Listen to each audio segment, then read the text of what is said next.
If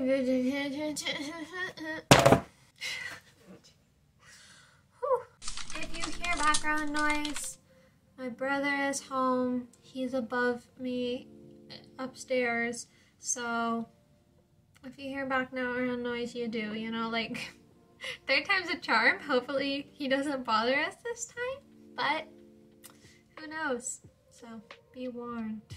What's up, guys? My name is Moo. I'm a college student who loves reading, and I'm here to share that love with all of you. So, not gonna lie, I hadn't finished a book in months until yesterday. I started a book yesterday, and I finished it yesterday because I needed a fast, easy read so I could review a book. Right now, the book that I'm reading is kind of a lot to read. It's kind of a slow read, so I need to take a couple months to read it, but I decided to take a short break from that and make sure that I did have content for you guys, and also that I was keeping on track with my goal to read 52 books this year. I'm at 31, so I'm not doing terrible, but I would like to pick up the pace a little bit, you know? So anyways, that's all to say, I finished a book in maybe 6 hours so that I could share it with you guys, and I really enjoyed it, and I was so glad I really enjoyed it because it was such an easy read. I read like 30 pages in 20 minutes, like it was a very fast read, and part of the reason is because I enjoyed it so much. So the book we are reviewing today is Define Normal by Julianne Peters.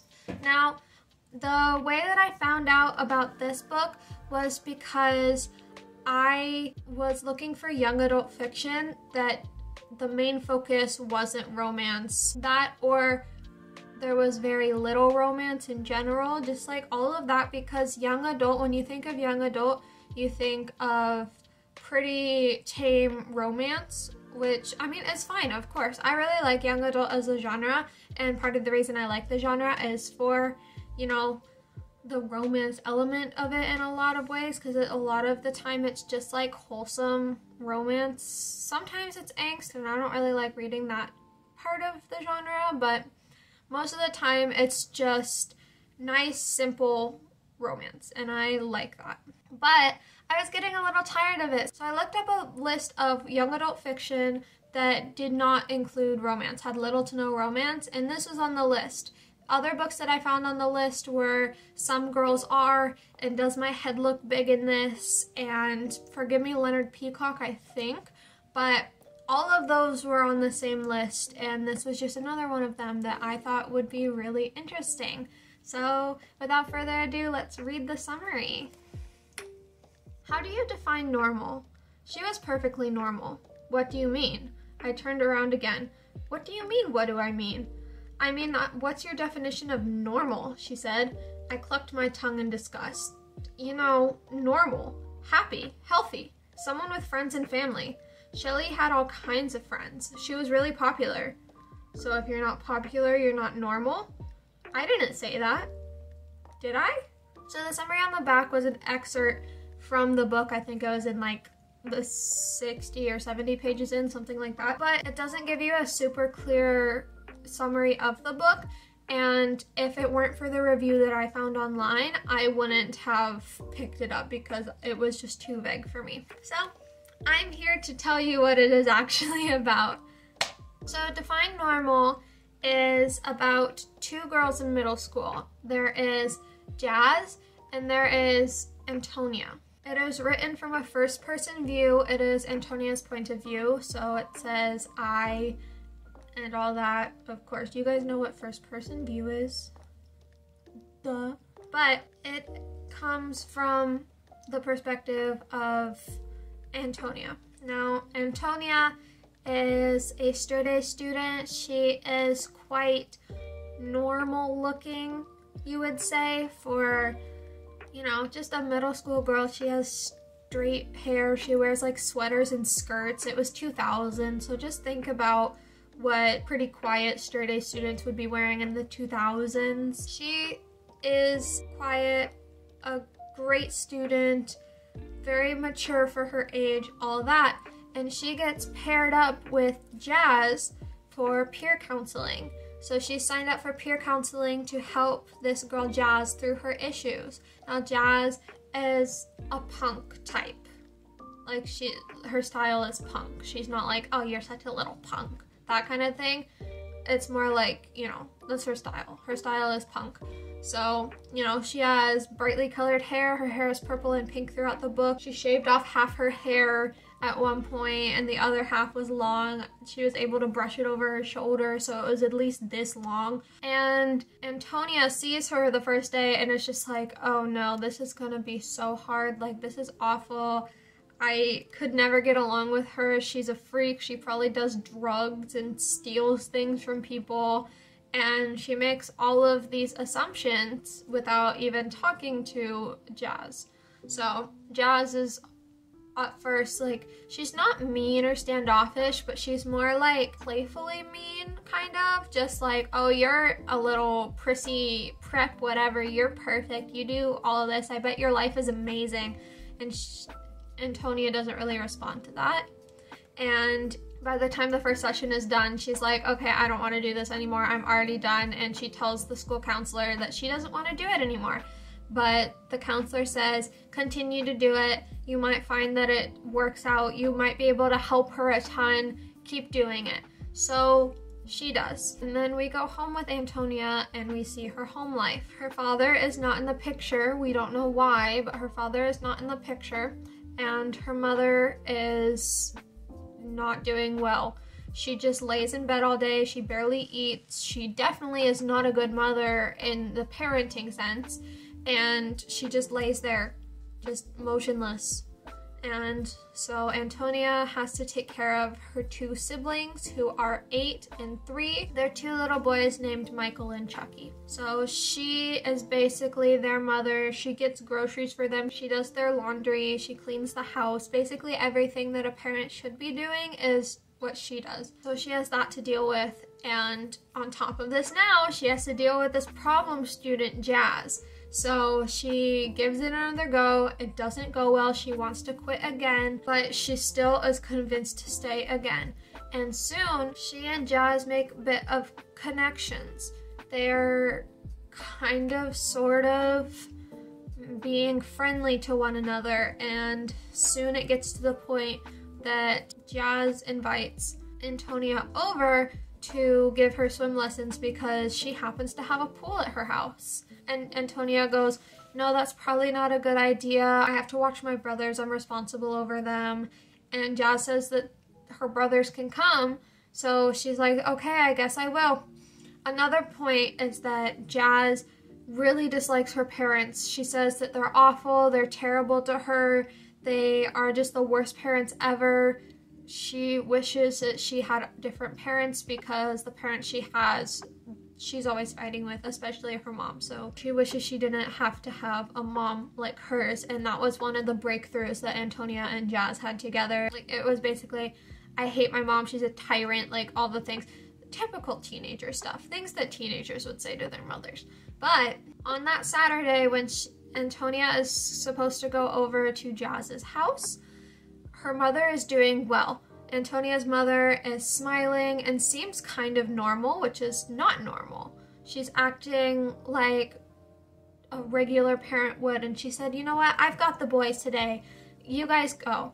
And trying to trust that her mother has got her 2 boys, she leaves them behind. So Antonia takes the bus to Jazz's house since she cannot drive. Obviously, she's a middle schooler, she's 14, and her mom doesn't drive, so she takes the bus and she pulls up at this mansion. Like, actual mansion. There's an Olympic-sized swimming pool in her house. Like, they're rich.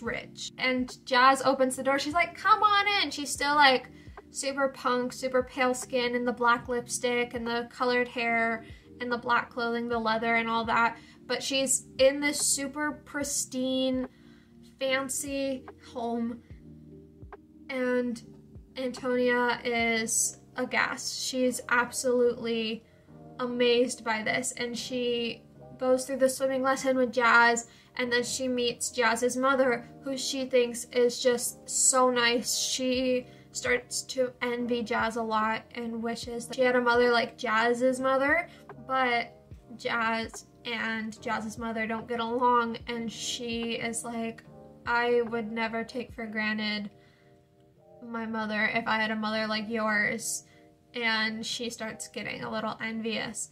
So dinner time rolls around, and Jazz's mother offers Antonia a ride home, and Antonia is like, no, like, it's fine, I can get home by myself, whatever, because she didn't want them to see the state of her home, this dilapidated, messy house when they lived in this pristine, clean mansion. But Jazz's mother insists, so Jazz, and Antonia go to the house together. And when they get there, all the lights are off. Antonia immediately panics on the inside, but she doesn't tell Jazz or Jazz's mother. She just goes, oh, they're probably fine, whatever. I am just going to go check to see if they left a note. And she just pulls out a piece of paper and goes, look, there was a note. It's fine. And she convinces them to leave, and hours go by and she doesn't hear from her mom or siblings. They're just gone. They haven't come home. And then all of a sudden the phone rings late at night. She answers, and it's her little brother Michael saying, I don't know where we are. I want to go home. Mom is not doing good. Please help us. And basically she ends up figuring out that they're at this rundown motel by the airport, and they have no idea why, or because, of course, their mom did not tell them where they were supposedly going. And Antonia's like, okay, I need to get down there. And after a lot of hesitation and thought, she calls Jazz and says, do you know anyone who can drive? And she goes, yeah, and she ends up bringing her mother. And Antonia was upset at that because she didn't want Mrs. Luther, Jazz's mom, to see the state that her siblings and mother were in, but nonetheless she gets in, and they go and pick up the three of them from the motel. Now, of course, Antonia's mother is not doing good. She is having a whole mental breakdown. She is not really conscious of the way she's looking or acting. She is just having a full mental breakdown. So Mrs. Luther calmly gets her into the car, and they all go back to Jazz's house. Mrs. Luther checks Antonia's mom into a mental hospital, so a psychiatric ward, and therefore putting Antonia and her two brothers into foster care because of it. So a social worker picks them up after 2 days of spending at the Luther's house and brings them to foster care, and Antonia is just so upset over this. She hates it. She just wants to be back at her house with her mom, but that's not a possibility at that moment. Throughout all of this, Jazz and Antonia kept meeting up at the peer counselor sessions, and it stopped being something for Jazz and more something for Antonia, even though Antonia was the peer counselor. So she got a lot of peer counseling from Jazz, and she reluctantly talked through her problems because she really didn't want to talk to anyone about it. It felt embarrassing, but she did. And a plot point going on while all of this is going on is Antonia learns that Jazz can play the piano, and not only can she play the piano, but she plays it exceptionally well. She is like on the fast track to Juilliard. That's how good she is. Except in order to play piano at recitals, her mother expects her to be a proper lady, and she needs to dress a certain way and wear her hair a certain way and act a certain way. And of course, Jazz, being who she is, goes, no, that discredits who I am, or like, I don't want to be someone I'm not, I don't want to act like someone I'm not, and this really causes a rift between them to the point where Jazz essentially quits piano, and it breaks her heart because she loves it so much, but she does quit piano, and then the peer counseling is turned again on Jazz. So Antonia figures out a way to get Jazz to play the piano at school so that she doesn't have to have her mother watching her and judging her for it.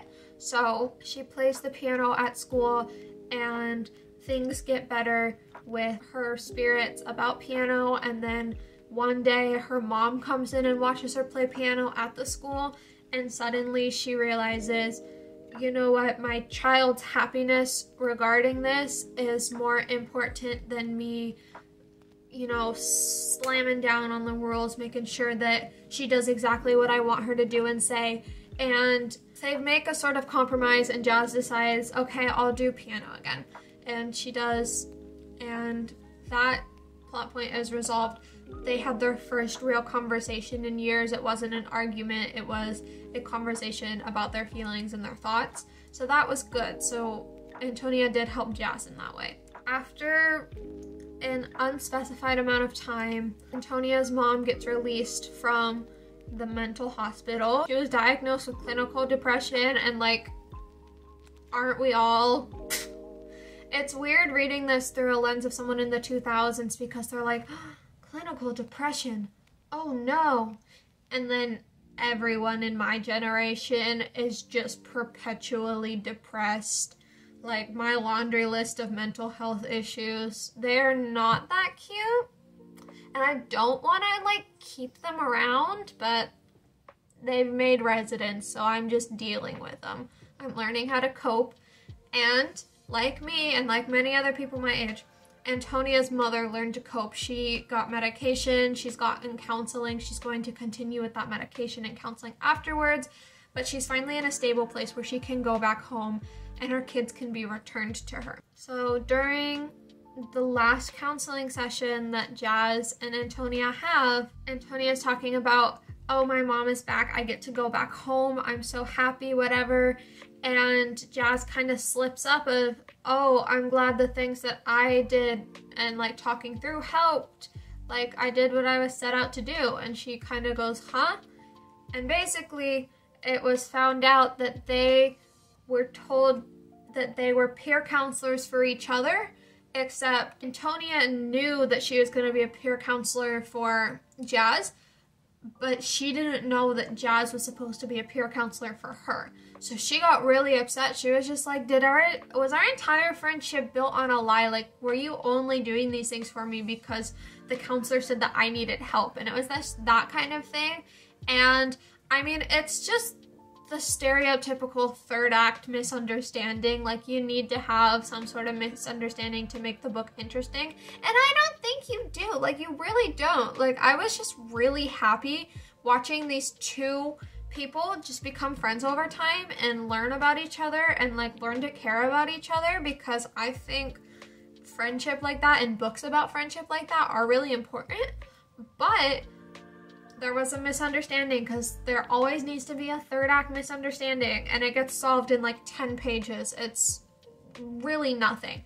Basically, Antonia gets an invite in the mail saying, here is Jazz's first ever piano recital, come to it. And she's just like, I can't say no to that. So she goes to the recital, and they make up after the recital because they can't stay mad at each other because they're such good friends.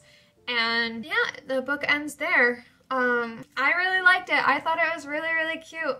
I definitely think that we need good books about just like completely platonic friendships and the importance of those platonic friendships, but also I think this book may have been coded a bit from the way that they were acting and the knowledge that this author does have books about two women called Keeping You a Secret. So it did seem a little bit coded, and I don't mind either way if it was or it wasn't, but it did kind of sound like that way. Like, there was one scene that sounded very much like a cliche from, you know, romance books, where they kind of got into an argument, and Antonia went, and you're Jasmine Luther, you don't give a damn about anyone or anything, and like she runs out of the room, and Jazz goes, you're wrong, I give a damn about you. And it sounded very much like that, but also that could just be strong platonic friendship. I don't know. I don't have any skin in the game, so it doesn't really matter for me, but at the same time, I just thought I would maybe, you know, bring that up because I was kind of getting that vibe, but I'm not sure if that was the vibe that Julianne Peters was putting out. So it was also written in 2000, and the book that she wrote about the two women was in 2005, so maybe after those 5 years, she felt a little more comfortable doing that. I don't know. I didn't really research it because I finished this book at like 11 o'clock at night and went straight to bed and then didn't research it today because honestly, it didn't matter that much to me whether or not the intention was for it to be solely platonic or not. But again, that's just something that I kind of got vibes on. Okay, so I would rate this book probably like a 4.5. It was really good. It wasn't like the most perfect book ever, and it probably won't be my favorite book ever, but it was just a really nice read. I think sometimes if books just are nice to read, that's perfect. That's all a book needs to be. It just needs to be nice to read. So, I'd recommend this book to people who are into young adult fiction, who are into like school, high school, middle school fiction. It was really good for a book about middle schoolers. It was really, really good. I would recommend this book to people who like young adult fiction, but are kind of sick of romance because it's just a good departure from that. And yeah, that's about it. I'm running out of breath and my throat hurts, but I still need to film a video after this, so I'm just going to say goodbye here. I hope you liked this video. If you did, like it, comment down below something. Helps my algorithm. And subscribe if you want to. I upload every Thursday for the most part, so yeah. Without further ado, this has been Moo. I hope you have a wonderful day, and I will see you in the next video. Bye bye!